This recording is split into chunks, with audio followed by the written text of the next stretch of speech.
there is no good time to talk about Mr. Epstein For years, people believed Prince Edward's title was simple and already planned, but something hidden inside it tells a very different story. A quiet decision, made long ago, changed everything in a way few noticed. Even those closest to the throne were affected. What exactly was hidden in his title, and why does it matter today? The promise made behind palace doors. It was revealed that something very unusual had been quietly sitting inside Prince Edward's royal journey for years, something so carefully arranged that most people never truly noticed it. When Prince Edward finally received the title Duke of Edinburgh in 2023, it looked like a normal royal moment, almost expected, almost routine. But as the details began to unfold, it became clear that this was not just a simple gift from King Charles III. Instead, it was the final step in a long, quiet plan that had been shaped decades earlier, long before many people were paying attention. It was explained that the story actually began in 1999, when Edward married Sophie Rhys-Jones. At that time, people noticed something slightly different. His older brothers had received powerful dukedoms on their wedding days, yet Edward was given the smaller title of Earl of Wessex. At first glance, it looked like he was simply given less. But behind the scenes, something else was being prepared. The palace had already shared that Edward was expected to inherit his father's title one day, the Duke of Edinburgh, a title strongly connected to Prince Philip. This quiet promise changed how everything should be understood. Instead of receiving a big title immediately, Edward's path was being delayed on purpose. It was like planting a seed and waiting for the right time for it to grow. The idea was simple but powerful. When the time came, Edward would step into a role that carried deep meaning, not just status. It would connect him directly to his father's legacy, especially the famous Duke of Edinburgh award scheme that had helped young people around the world. As time moved forward, this plan stayed in the background. Many people forgot about it or did not fully understand it. Even though it had been mentioned publicly, it was not discussed often and it did not feel urgent. Life in the royal family continued, duties changed, and attention shifted to other events. Meanwhile, Edward continued his work quietly, supporting the monarchy without making loud headlines. Then everything shifted in 2021 when Prince Philip passed away. At that moment, many expected the long-standing plan to finally happen. It seemed natural that Edward would now receive the Duke of Edinburgh title, but something surprising took place instead. The title did not go to him immediately. According to royal rules, it first passed to Charles, who was then the Prince of Wales. This meant that the future of the title was no longer tied to the earlier understanding alone. It was now fully in Charles's hands. This created a moment that many people did not fully notice, but it carried great importance. The earlier plan had been shaped by Queen Elizabeth II and Prince Philip, but now a new decision-maker was in control. When Charles became king, the title merged with the crown, giving him complete authority over what would happen next. This meant that the promise made years ago was no longer automatic. It could be followed, changed, or even quietly set aside. For a while, nothing happened. This silence made people wonder, would Edward still receive the title, or would the plan be left behind as the monarchy moved in a new direction? It was a quiet tension, not loud or dramatic, but meaningful in a deeper way. It showed that even inside a system built on tradition, change was possible. Then in 2023, on Edward's 59th birthday, King Charles made his decision. He gave Edward the title Duke of Edinburgh. At first, it looked like a simple act of honoring a long-standing promise.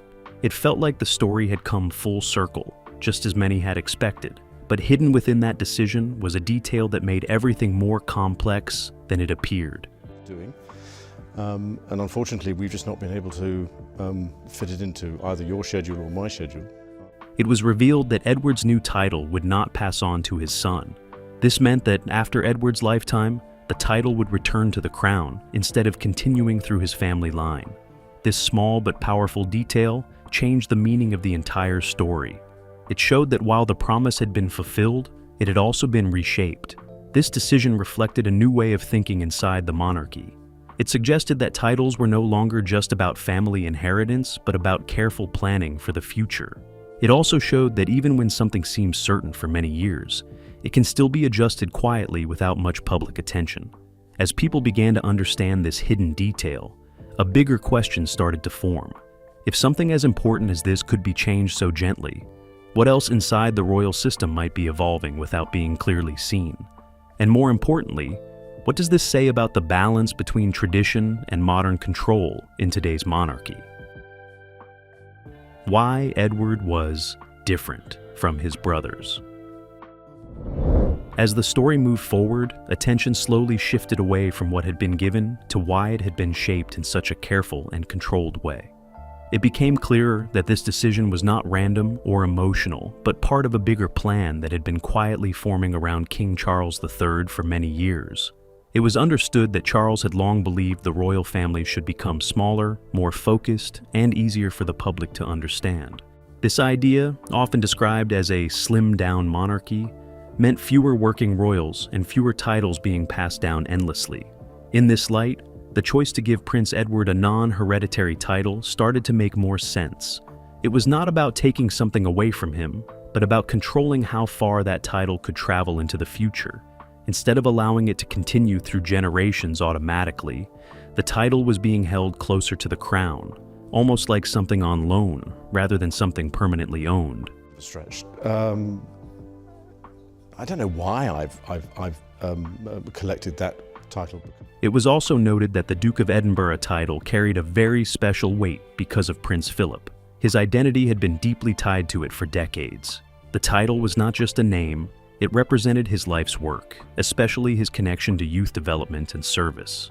Because of this, there was a strong desire to protect its meaning, rather than let it slowly lose value over time, by being passed down repeatedly without the same level of impact. At the same time, it was quietly understood that this decision also helped avoid future complications within the royal family.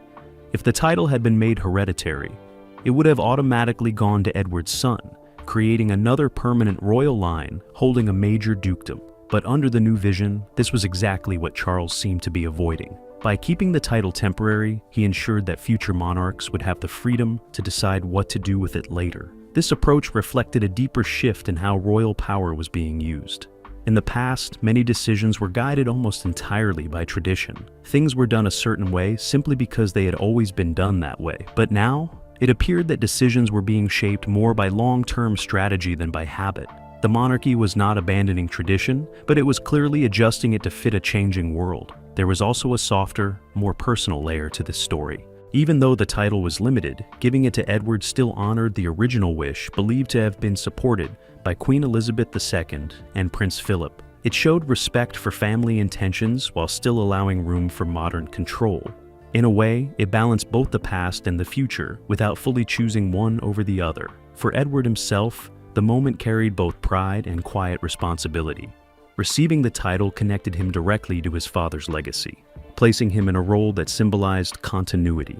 Yet, at the same time, the conditions attached to it made it clear that his role was part of a larger plan, not just a personal inheritance.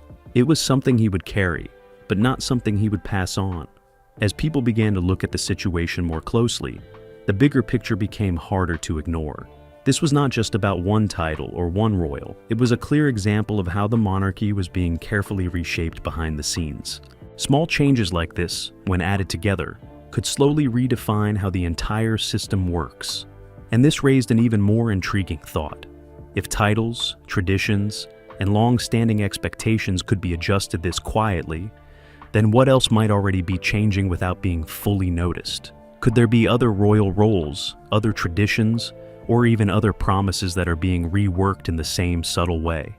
That curiosity opens the door to something deeper, where the focus is no longer just on Edward or his title, but on the hidden patterns inside the palace itself. Patterns that may reveal how the monarchy is preparing for a very different future. The stunning twist after Prince Philip's death.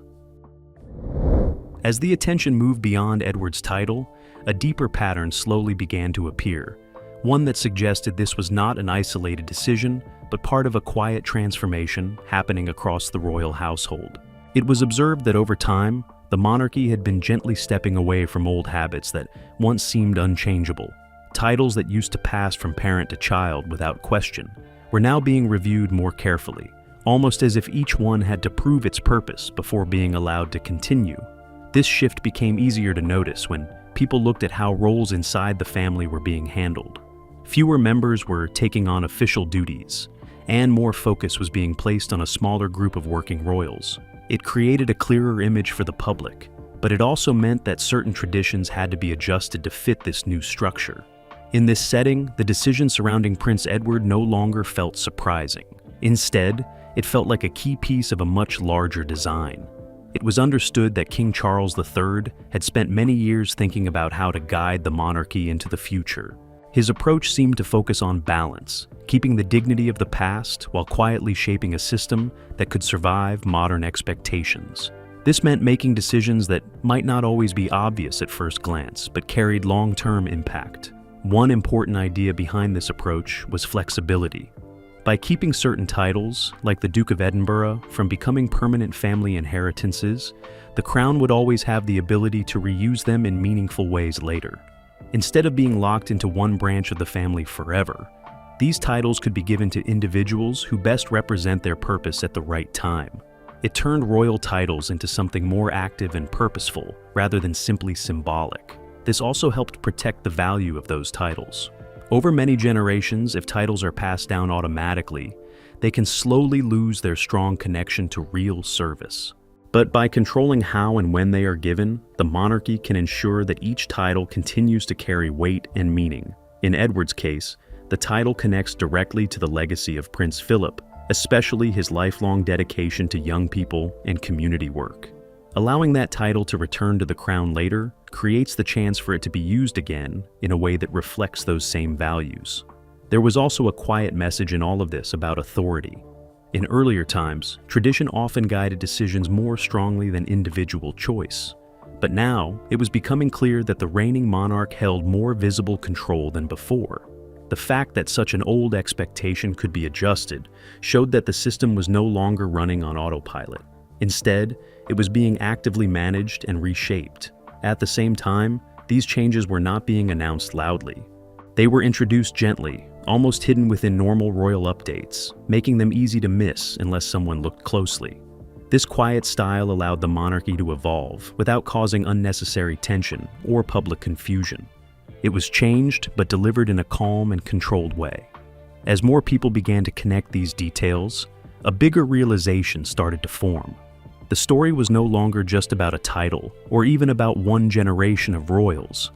It was about a slow redesign of the entire system, one that could influence how future kings and queens handle power, tradition, and public expectation.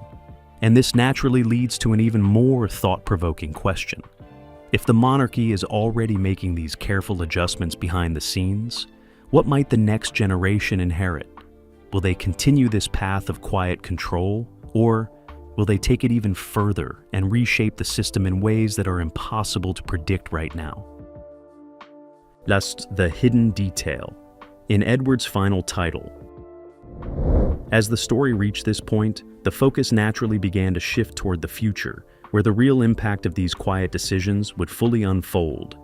It became clearer that what had happened with Prince Edward was not just about honoring the past, but about setting a new standard for what comes next. The way his title was handled seemed to act like a guide, almost a blueprint, for how future royal decisions might be made. It was observed that the next generation, especially figures like Prince William, would likely inherit not just titles, but this new way of thinking, a system where choices are more deliberate, where tradition is respected but not blindly followed, and where every role must have a clear purpose. This approach could shape how the monarchy presents itself to the world in the years ahead. At the same time, it raised a quiet but powerful idea. If titles are no longer guaranteed to pass down automatically, then being born into the royal family may no longer mean holding on to certain privileges forever. Instead, it may come with expectations that must be met, roles that must be earned, and responsibilities that must be actively carried out. This would mark a major shift from the past, where inheritance alone was often enough. There was also a sense that this change could make the monarchy feel more relatable to the public.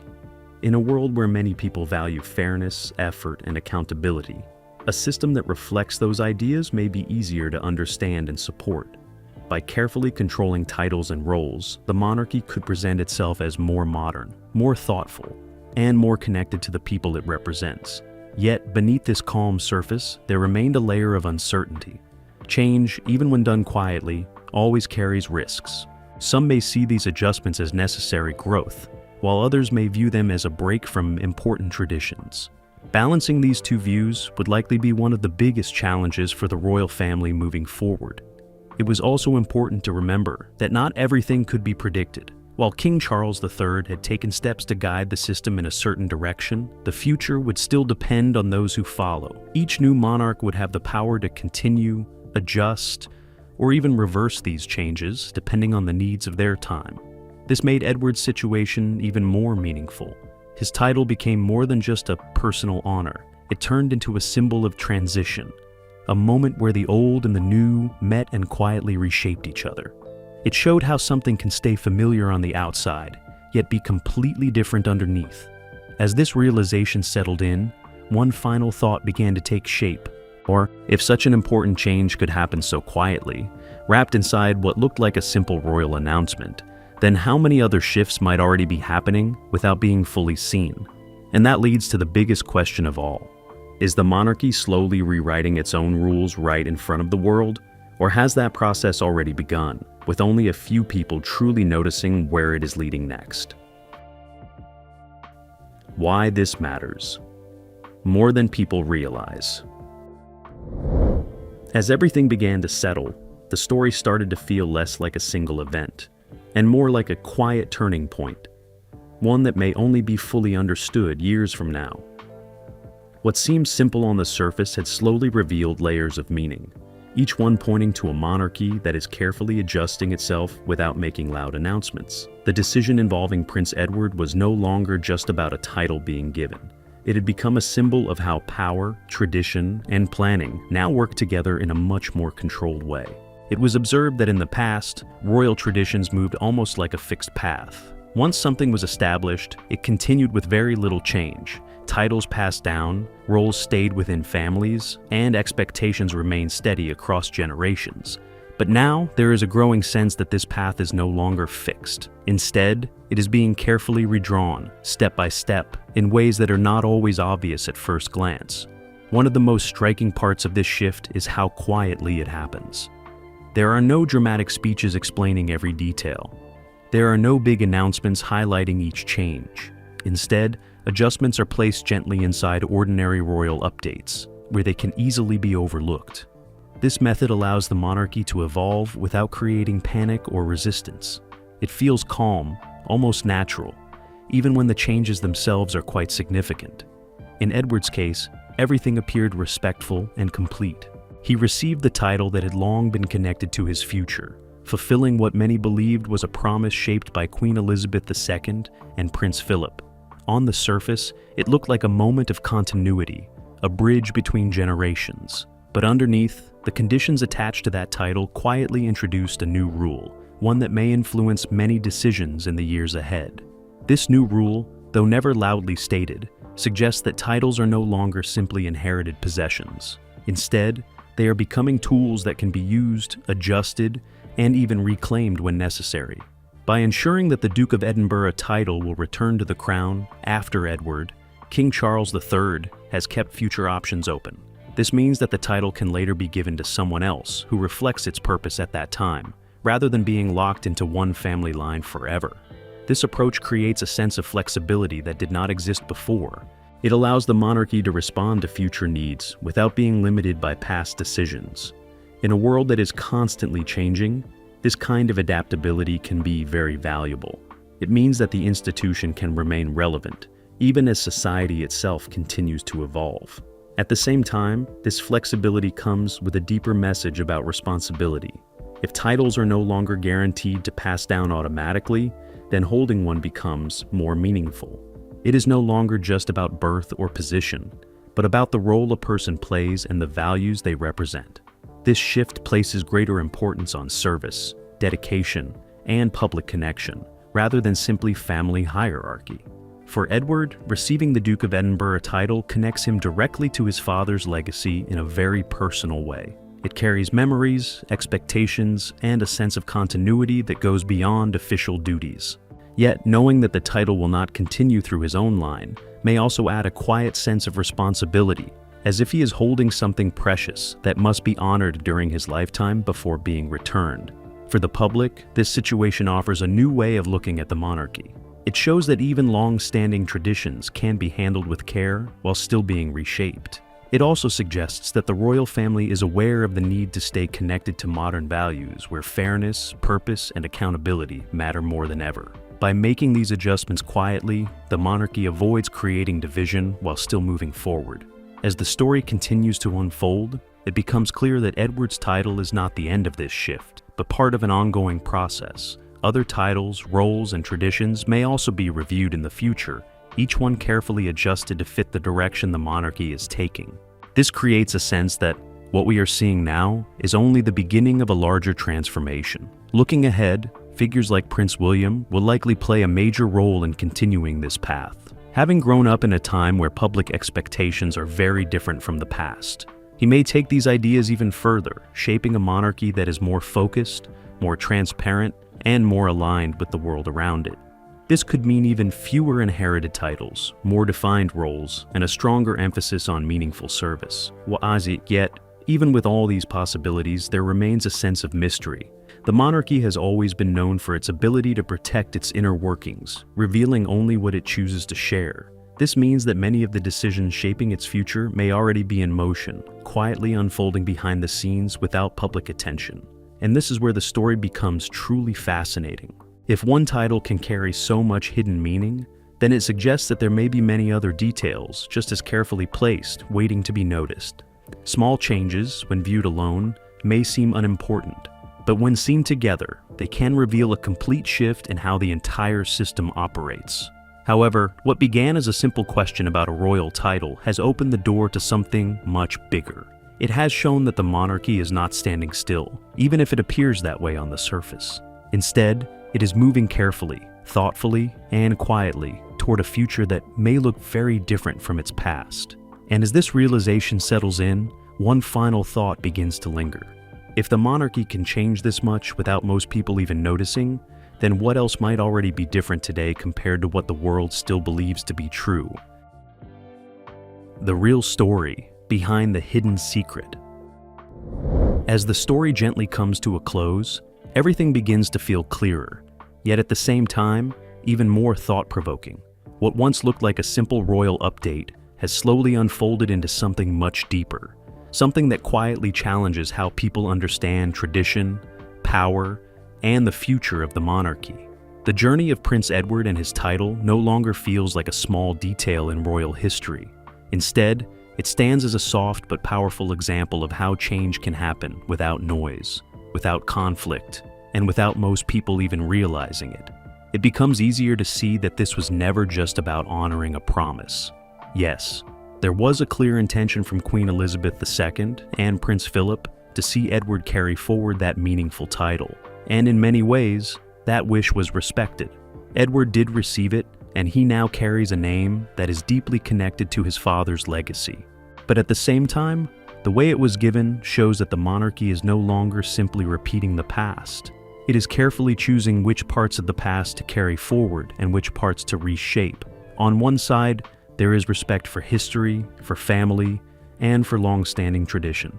On the other side, there is a clear effort to adapt, to adjust, and to prepare for a future that may not look like anything that came before. These two sides are not fighting each other. Instead, they are being blended together in a way that feels calm and controlled. At the center of this balance stands King Charles III, whose decisions seem to reflect both patience and long-term thinking. Rather than making sudden, dramatic changes, he appears to be guiding the monarchy step by step, allowing each adjustment to settle before the next one begins. This slow approach makes the changes feel natural, even when they carry significant meaning. Edward's title perfectly reflects this method. It fulfills a long-expected outcome, giving a sense of closure to a story that began decades ago. Yet, at the same time, it introduces a new rule by ensuring that the title will not continue beyond him. This single detail quietly changes the pattern that had existed for generations. It shows that even the most familiar traditions can be gently redirected when necessary, For the public, this creates a new way of seeing the royal family. Instead of viewing it as a system that simply repeats itself, people can begin to see it as something more flexible, something that can respond to the world around it. In a time where many institutions are being questioned and redefined, this ability to adapt may be one of the monarchy's greatest strengths.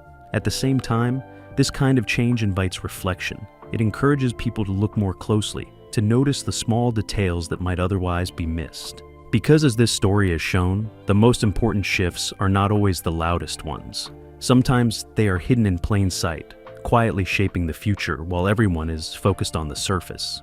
There is also something deeply human in this story. It speaks about legacy, about how one generation passes something meaningful to the next, but not always in the exact same form.